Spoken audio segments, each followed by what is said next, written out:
Ymir the Sorcerer's questline inside of Shadow of the Erdtree is quite lengthy, and I'm going to go through all the different steps to fully complete this questline, in addition to all the different items that you can get, depending on certain choices that you make throughout this questline. So let's get into it.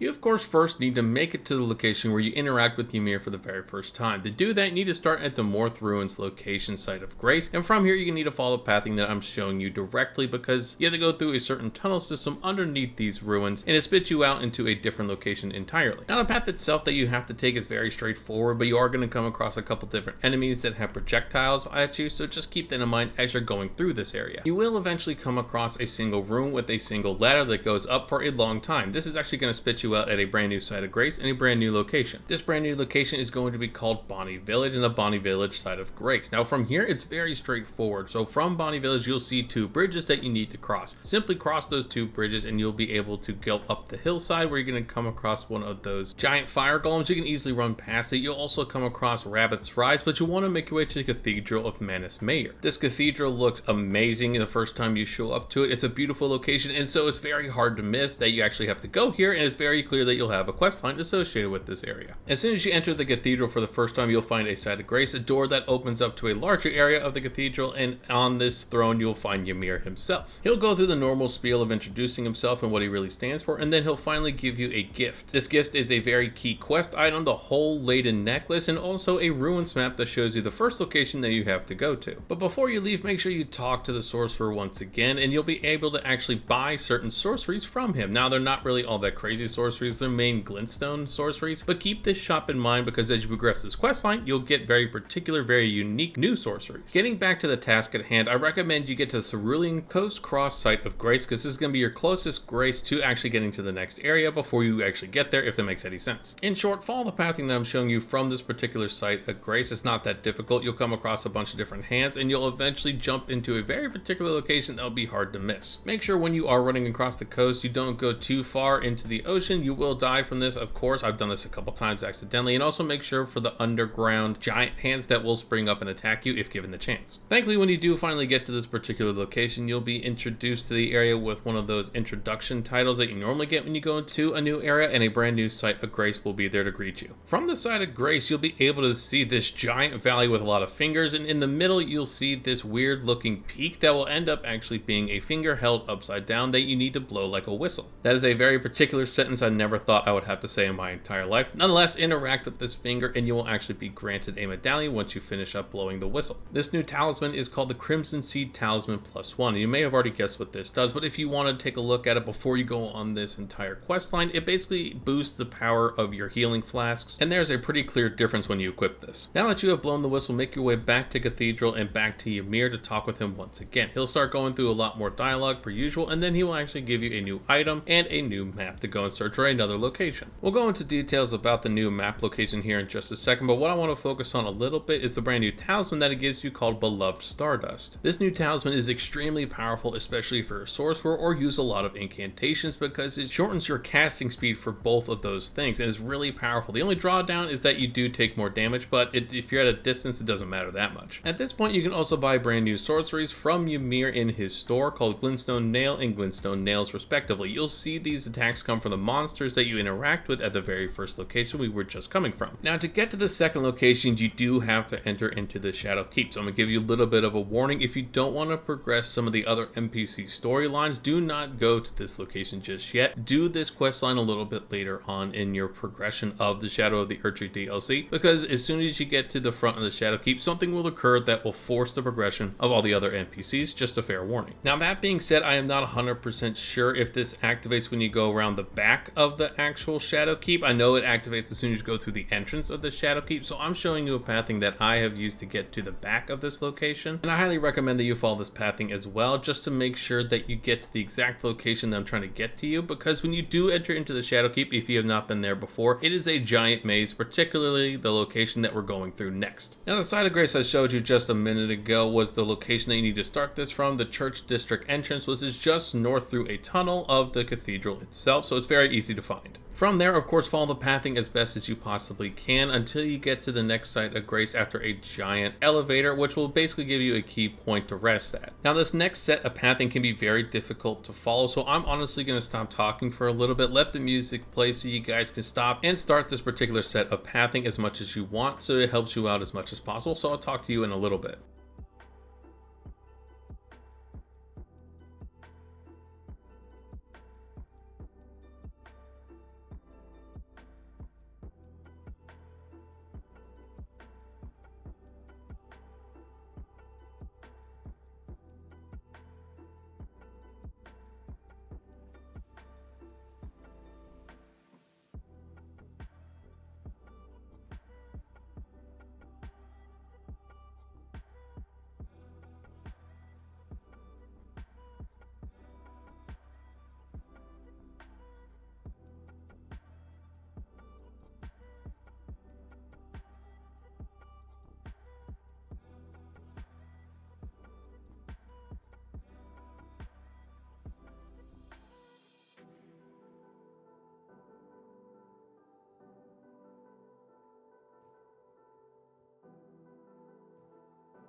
Now that you made it down the giant elevator, you'll be able to get to this particular site of grace, the Shadowkeep back gate. Obviously from here you want to go to the right, which is actually going to take you away from a particular boss fight that you don't want to fight just yet, but instead it's going to bring you to the foot of a headless statue of America, which you actually get a scattered tree fragment from, and you'll also have a note that just kind of gives you no help whatsoever on how you actually need to interact with this particular statue. You actually need to use the Oh Mother gesture to open up a secret passage behind this statue. This particular email can actually be found back just north of Bonnie Village, right next to a small person that you see next to a tree. It's a very weird spot to find this emote, but at least it's a place you can get to very quickly. And of course, when you do finally use the emote in front of the statue will move to open up this secret passage. There will be a very short tunnel and you'll come out to Hinterland Site of Grace, where you'll then also come to an entirely new area that can only be accessed by going through this secret passage. Now from this particular Site of Grace is very straightforward. You want to go across the bridge where you'll come across a couple tree sentinels, make your way down into the pit where you see another giant area of all these different fingers, and of course you're going to come across another giant finger whistle. Interacting with the whistle then of course progress the quest line, but also give you another talisman called the Cerulean Seed Talisman +1. Same exact idea as the other Cerulean Seed Talisman we got, but this is just for your FP instead of your HP, and again you can see a very strong difference when you have this equipped and when you don't. With the second finger whistle blown, return to Ymir once again, and this will of course progress the quest line a little bit more. He will give you one final map when you do interact with him and exhaust the rest of his dialogue. You can also now get the final incantation from his store called Fleeting Microcosm, and I hope I'm saying that correctly. Now keep in mind this is going to be the last time you will be able to purchase anything from his store as you progress through the quest line. So if you want any of these, you make sure to purchase them now or forever have them lost until you come through again. Now once you finish up in this shop, take a look at the map that he gives you. It looks entirely like the entire cathedral that you're already inside, which may be a little confusing. So let's go back to his Site of Grace and rest up for a second. When you return back to the throne, you'll notice that Ymir is gone. What you need to do is go and interact with the throne, and it's actually going to open up another secret passage which takes you underneath the cathedral. That's why on the map it looks a little different, because there is a secret underground passage underneath the throne. This is going to bring you down into a wild looking area underneath the cathedral. Now be prepared as soon as you get in here, because you're actually going to be invaded by someone. The Swordhand of Knight Anna is going to invade you with a very unique weapon. It's going to look exactly like Jolan, who is also one of the knights that you see inside the cathedral as you progress through this quest line. Nonetheless, she's not all that difficult to defeat, especially if you stay at a distance and stagger her a little bit. Once defeated, you will get the Claws of Night, which is a very interesting new weapon that you get to use, and it has a very fun Ash of War that I'll show a little bit later on in the video.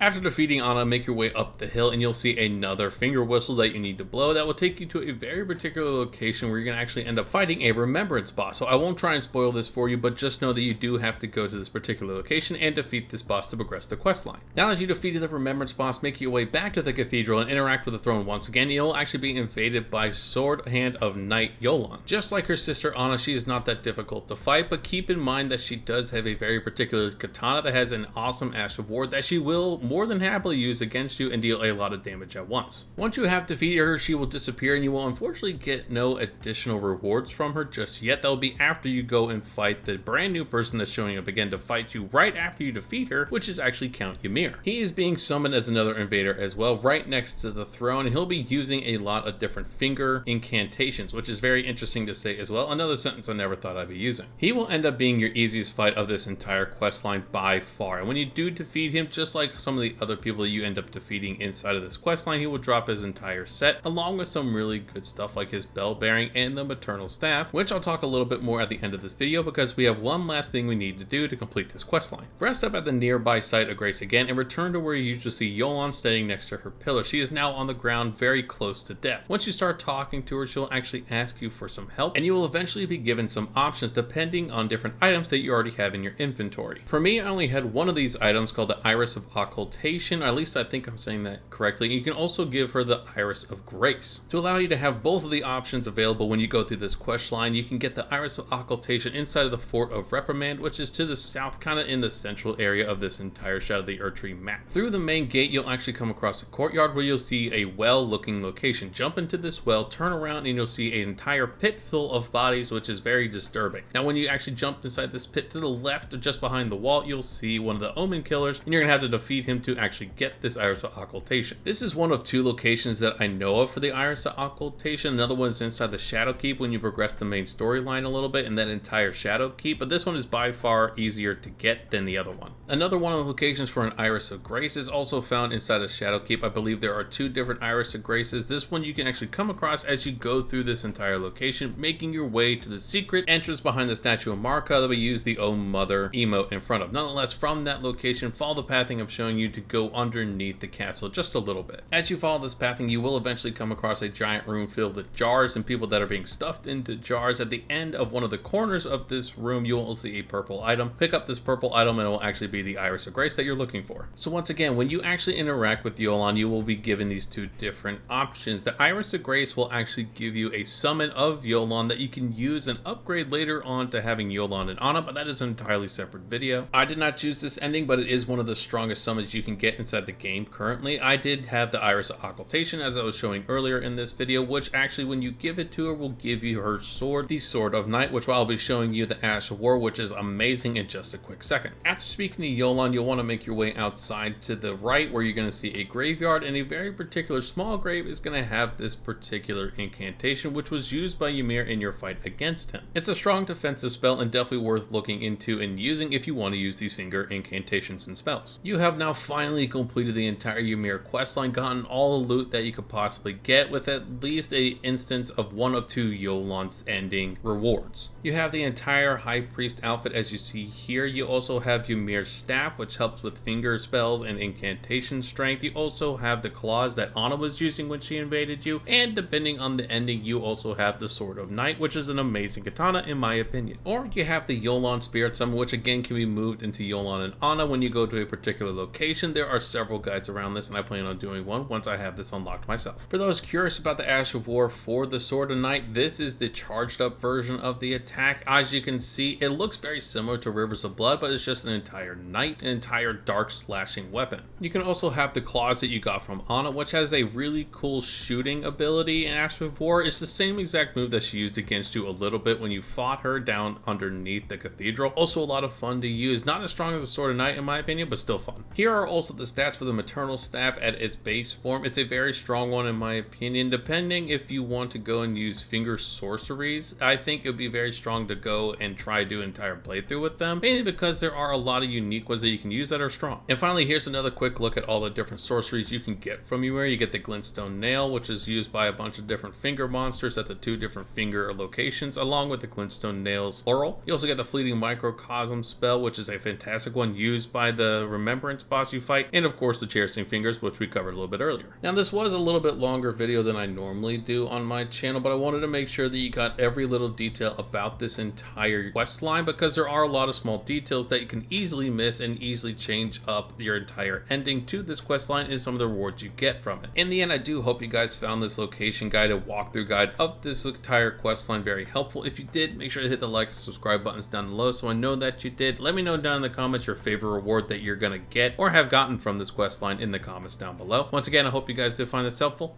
I'll catch you in the next video.